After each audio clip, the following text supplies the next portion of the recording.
नमस्कार, स्वागत बा आप सभी दर्शक लोगन के। तक खबर बा भोजपुरी के मेगा स्टार रवि किशन जी के बारे में और उनकर पावर स्टार पवन सिंह जी के बारे में, जो कि एक साथ एगो फिल्म में आज आप लोगन के नजर आई हैं। सिनेमा हॉल में इनकर फिल्म रिलीज हो चुकल बा, जो ना फिल्म के नाम बा मेरा भारत महान। और फिल्म के ऑफिशियल लिस्ट भी आ चुकल बा, जहां जहां फिल्म ई रिलीज भइल बा सिनेमा हॉल के। बिहार वाला लिस्ट आप सब खातिर लेके हम आयल बनी।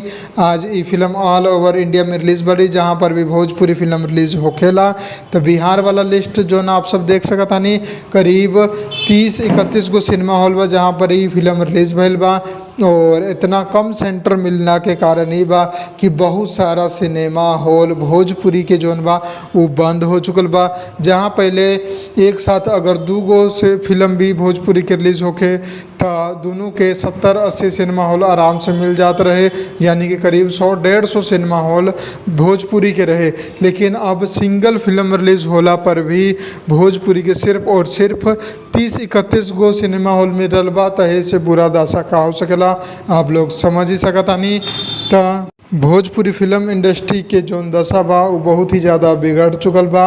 आप लोग के हाथ में बाई के सुधारे के तो ज़्यादा से ज़्यादा संख्या में जाएम और जोन आप लोगन के फिल्म पसंद आया भोजपुरी के होकर सिनेमा हॉल में ही जाके देखम, ताकि सिनेमा हॉल वाला के भी पता चले कि भोजपुरी के ऑडियंस अभी बा और फिल्म देखे खातिर सिनेमा हॉल में आ सकेला। तो अगर ये अपडेट पसंद आयल बा तो लाइक करी और सिनेमा हॉल के लिस्ट दिखाइए दिले बनी। अपना नज़दीकी सिनेमा हॉल के लिस्ट देखी और जाके फिल्म के आनंद सिनेमा हॉल में ली। हम मिलम आप लोगन के एगो नया वीडियो में, तब तक खातिर जय हिंद, जय भोजपुरी, प्रणाम।